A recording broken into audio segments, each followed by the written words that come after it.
It is Tuesday, November 22nd, 1095, at Clermont, in France. The man addressing the assembled clerics is the Pope, Urban II.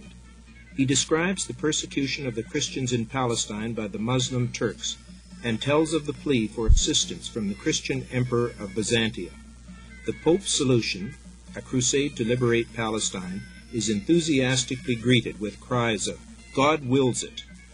A consequence of this day will be the birth of an organization that will survive into the 20th century as the Order of St. John.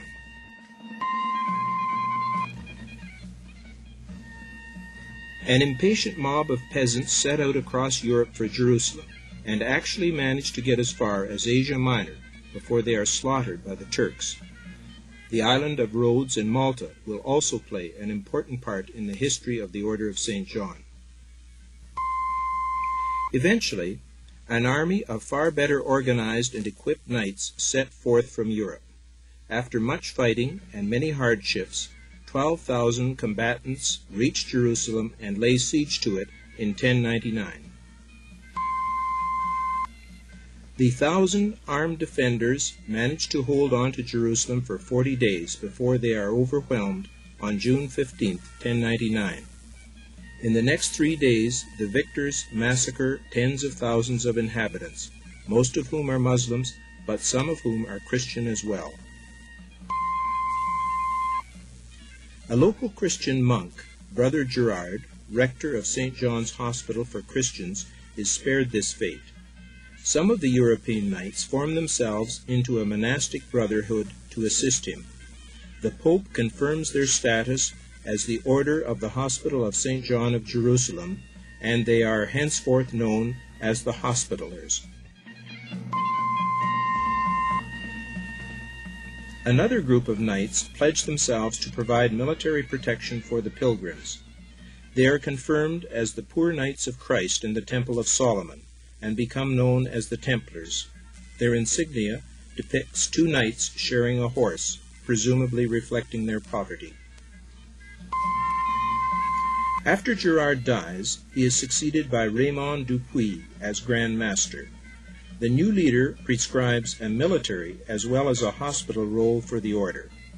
On his chest he bears the 8-pointed cross associated with the Hospitallers. It is the insignia of the maritime city of Amalfi in Italy. Merchants from this port originally endowed the hospital in Jerusalem.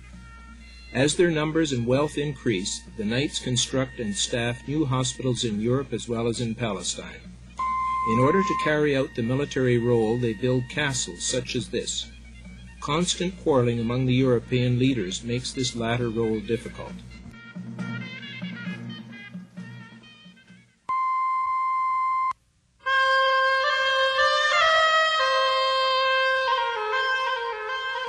On the other hand, the enemy, known as Saracens, are becoming increasingly united and better led. Their greatest general and administrator is Saladin. A mutual respect exists between Saladin and his Christian counterpart, King Richard the Lion-Hearted of England. After considerable success but many frustrations, Richard leaves, disgusted with the disunity of the Europeans. The inevitable finally occurs when the Christians are defeated at Acre in 1091. After nearly 2 centuries, they are expelled forever from Palestine.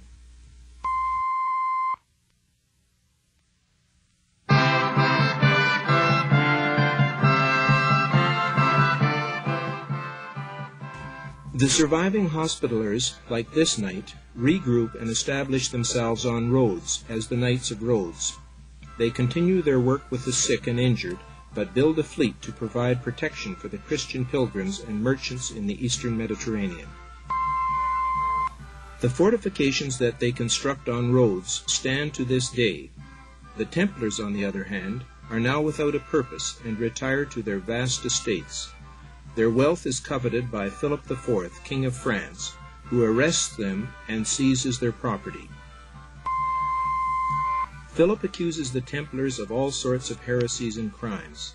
Under torture, a few confess, and many are hanged.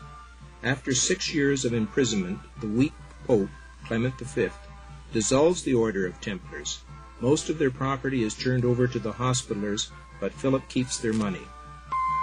Philip submits a bill for 6 years' room and board, and perhaps the ultimate in chic even charges them for the wood used to burn them at the stake. Their Grand Master, Jacques Dumoulin, dies this way. As he does so, he predicts that Philip will follow him within a year. 1 year later, both Philip and Clement are dead.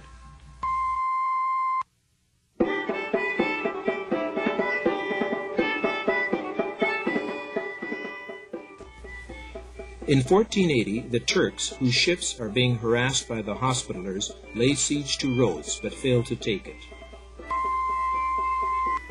40 years after this, Rhodes is again subject to a siege under the leadership of the Sultan of the Ottoman Empire, Suleiman the Magnificent. The knights hold out for 6 months, but when promised help from Europe fails to arrive, they are forced to surrender. Suleiman grants them generous terms and even assists them in leaving. They are given the unimposing island of Malta by the King of Spain. This is to be their home for the next 2.5 centuries. Their Grand Master is depicted on his arrival in Malta. Continuing a tradition begun in Rhodes, the knights specialize in naval warfare. They design a light, swift galley that is more than a match for the large Muslim ships. Their rule of the Mediterranean sea route is so effective that Suleiman, now an old man, is determined to force them from Malta. In 1565, he sends a force of 30,000 against Malta, which is only defended by about 1/4 of that number. The advance guard of every Turkish charge are troops known as Ailyars. They are entirely expendable and smoke hemp before going into battle. Both sides are armed with muskets, but at close range the traditional sword, pike, and mace are still used. Fortunately, the knights have been blessed with a Grand Master, Jacques Dumoulin, who possesses the personal. In the ensuing battle, he will personally lead many of the attacks, although he is now 71 years of age. The capital of Malta, Valletta, will be named after him.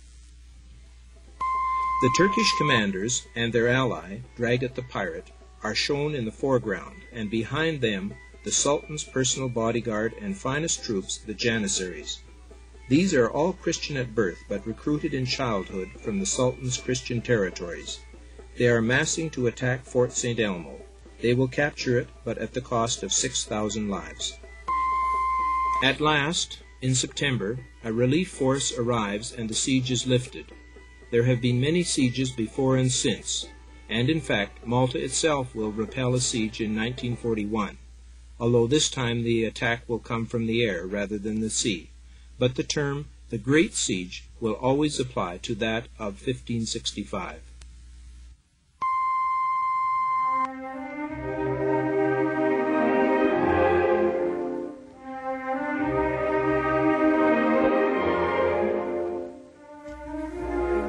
The knights eventually lose Malta, not to the Muslims, but to Napoleon Bonaparte. On his way to Egypt in 1798, he drops anchor in the harbor and orders the knights to surrender. The Grand Master at this time is Ferdinand von Hompesch. For all his martial appearance in this picture, he is no de la Valette. He surrenders without resistance, and the knights are expelled from Malta.